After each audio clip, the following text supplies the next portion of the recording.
Part 1. The dungeon of reality rain always finds its way into Millwood. It didn't just fall, it seeped. A gray, persistent veil that slipped through the cracks of the old Millwood Sanitarium's windows, darkening the wood of the hallway and mixing with the stale smell of disinfectant and quiet defeat. Kairos stopped beneath the rusted sign, feeling the weight of the leather bag on his shoulder. It wasn't the bag of a promising Cornell psychiatrist. It was the luggage of a man who had run away. To this, to here. The building an old brick monster with narrow windows whispered with muffled voices, dragging footsteps, and the constant groan of something always on the edge of collapse. He took a slow breath. The air smelled of wet soil and glazing putty. Dr. Shaw's office was a storm of papers trapped inside a bottle. The gray-haired woman, her bun barely holding, was wrestling with a strip of tape on a cracked window, ignoring the rain dripping onto a stack of forms on her desk. "This never ends," she muttered, not turning around. "Nice to meet you. Hand me that bucket." Kai handed her the bucket of putty. Kairos. We spoke on the phone. She finally looked at him, scanning the clean haircut, the straight posture, and the stubborn hope in his eyes she'd seen die 100 times before. "Oh, right, you're the Dr. Ross." From Cornell, he forced a smile. "Love your clinic, Dr. Shaw. It has personality. Mind if I'm honest, Dr. Ross? Guy, this isn't the kind of opportunity someone like you looks for." Her tone was flat. Yale Med School, Cornell residency. "You don't fit here. We barely qualify for state funding." "How did you even hear about us?" Kai didn't blink. "Sorry to cut this short. There's a group session in a few minutes. That's it. We're not even going to talk. When you're leaving town, stop by the pub on Main. Great Irish stew." She was dismissing him, deleting him. Cold that had nothing to do with the rain crawled up his spine. He leaned forward, planting his hands on her cluttered desk. "Dr. Shaw, I'm counting on this position in Millwood. No one counts on a position here, Dr. Ross. Then I'm asking you to hear me out." His voice dropped, losing the polished tone. It sounded raw. "I knew someone, a patient here, long ago. The treatment he got didn't help him. Coming back is about giving someone what my friend never had." She stared at him, searching for the bluff. She found only an old, well-hidden scar. "I already rented a place in town," he added, refusing to break eye contact. A breath, almost a laugh, very confident. "I want the job." Silence again, rain tapping the window. 1 month. Trial basis, no benefits. Done. She dropped the tape onto the desk. "Follow me." The tour was a catalog of decay. Empty wards smelling of mold, intake rooms with peeling paint, hallways where every step echoed too loudly. "Most of our patients are low income or no income," she said, her voice drifting down the cold corridor. "Developmental treatment is our primary focus. Here," she stopped at a closed door. "Terrence runs Group C, you'll observe today. Introduce yourself." Before Kai could respond, she pushed the door open. The room was small, lit by a flickering fluorescent light. About 8 people sat in a loose circle of mismatched chairs. A broad-shouldered manturance was speaking. Every pair of eyes turned toward the doorway. "Sorry for the interruption, folks. Terrence, this is Dr. Roski. He'll be joining us, taking Karen's place." A ripple of murmurs passed through the group. Kai felt the weight of silent judgment. "I know you miss Karen," Terrence said in his placating, syrupy tone. "But let's give Dr. Ross a chance." Kai stepped into the circle. "Nice to meet you all. Please call me Kai." He scanned the group. An older man with his head bowed, fingers intertwined tightly. A young woman with trembling hands. A man in a Millwood uniform jacket, eyes fixed on a distant point only he could see. And him. In the corner, sitting upright as if on an invisible throne, wearing a worn but clean coat, his eyes on unsettling. Piercing blue locked on Kai with such intensity it knocked the air from his chest. "This is Mar, one of our interns," Terrence said, pointing to a young man. "Welcome," Mar said with a quick, friendly smile. "Thanks." "And this is Gabriel," Terrence added, gesturing to the man with his head down. He didn't move. "Gabriel, buddy, want to join us today?" Silence. "Well, Gabriel, if you change your mind, we'd love to have you." Terrence turned to the man with the glazed stare. "Jake, you know you can't smoke during group." "Dr. Ross doesn't mind," Jake growled, lighting a cigarette. "Dr. Ross doesn't know the rules. I can't stand him looking at me. The trembling woman Eliana burst out, pointing at Jake. I can't. He's in all the lines of my safety, communication, and survival. Blue shield. Ileana, breathe, Terrence urged. Glass body, she cried, shrinking into herself. Glass body, don't even think about it. Kai knelt to her level, keeping a safe distance. Ileana. My name is Kai. I'm right here. You're in the group room. Millwood, you're safe. She stared at him, wild-eyed, searching for the lie. Slowly, her ragged breath softened.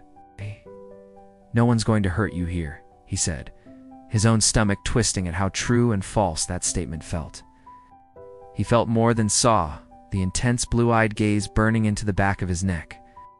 When he turned, those eyes weren't on him anymore. They were fixed on the window, on the rain, on something far, far away. The session ended the way it began and contained chaos. As people filtered out, Kai approached the man in the corner. Hi, Gabriel. My name is Kai. I'll be here from now on. Gabriel Finch didn't move. He looked carved from granite in grief. But then, slowly, his head turned. His eyes met Kai's an electric flicker. Not recognition, but evaluation, as if a general were sizing up an unfamiliar recruit on a battlefield. Then the veil lowered again. Gabriel rose, walked out with a deliberate, silent stride, leaving Kai with a strange cold ache in his chest. Millwood at night was a different creature. The pub on Main Street, the inn, glowed like a cave of amber light and body warmth. Kai took a seat at the bar, the image of Gabriel's eyes pounding in his mind. He ordered the stew. Good choice, the bartender said, setting down a steaming bowl. Seasoned by the gods, Kai had just lifted the spoon when a voice soft, edged with disbelief, spoke beside him. Sorry, this is crazy, Kai Ross. He turned. The face was familiar in a way that hurt memories of summer grass, tall shadows from the big house on the hill. Messy brown hair, curious green eyes, a smile half surprise, half victory. Maya? He breathed before he could think.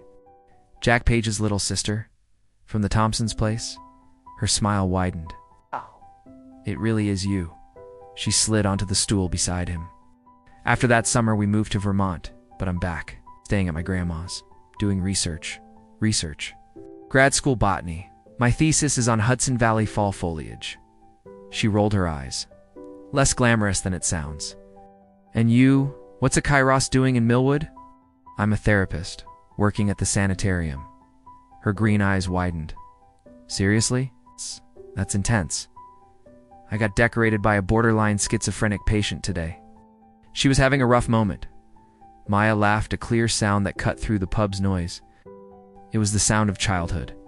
For a heartbeat, the weight of Millwood and Gabriel and everything else lifted. You always did know how to find the way back, she said softly. Remember when we got lost in the woods? You're the one who let us out? Kai remembered, the dark settling in. The panic of the other kids. The crushing sense of responsibility. And that odd, moss-covered rock he could have sworn glowed faintly, showing the path. Pretty sure it was luck, he murmured. It wasn't. She looked at him, expression turning serious. I'll be here tomorrow, same time, doing my research. She winked. Maybe you'd want to grab something, for old times. For a moment he wanted to say yes to cling to that normalcy, but the blue eyes still watched him from somewhere deeper. I should go, he said, standing. Running a little late, her face fell, just slightly. Sure, well, I'm at my grandma's. You know the place? He did. The small house at the base of the Thompsons' Hill. I'll call you, he promised, knowing it was unlikely. I hope you do, Kairos.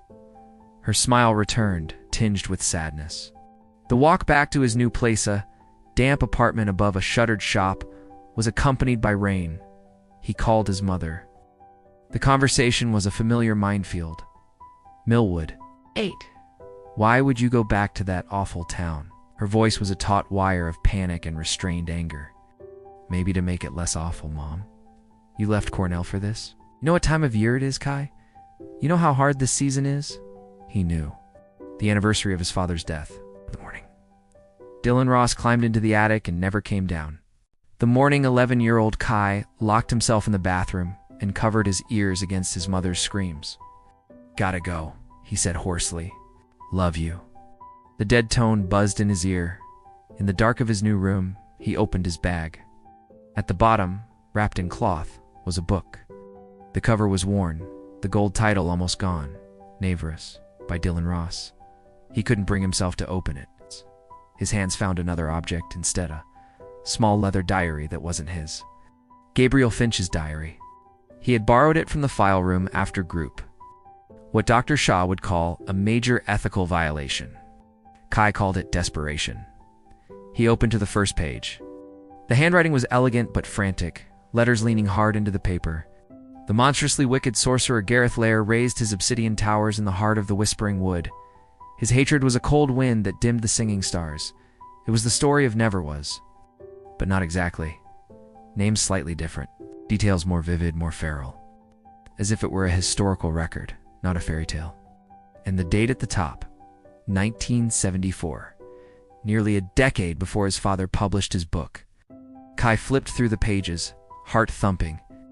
Intricate maps of lands with names like Sea of the Sleepless City and Tourmaline Mountains. Descriptions of creatures, Gralix, slow giants who carry forests on their backs that never appeared in his father's version. And sketches. Sketches of a man with a noble face and intense eyes. A man who looked disturbingly like a younger Gabriel Finch. At the end was a loose, yellowed letter. The handwriting he recognized instantly. His father's. Dear Gabriel, I write in hopes you are well and that your kingdom remains safe. My visits to the Moss Stone have been my only salvation. You helped me remember how to dream, how to see. Sometimes a story finds its teller, not the other way around. Your trusted friend, Thomas. Thomas, his father's middle name. No one called him Thomas. Kai sat on the bed, the letter trembling in his hands. The world tilted. Everything he believed that his father had created a fantasy to escape a sick mind, that his death was the logical end of a dangerous imagination, began to crack.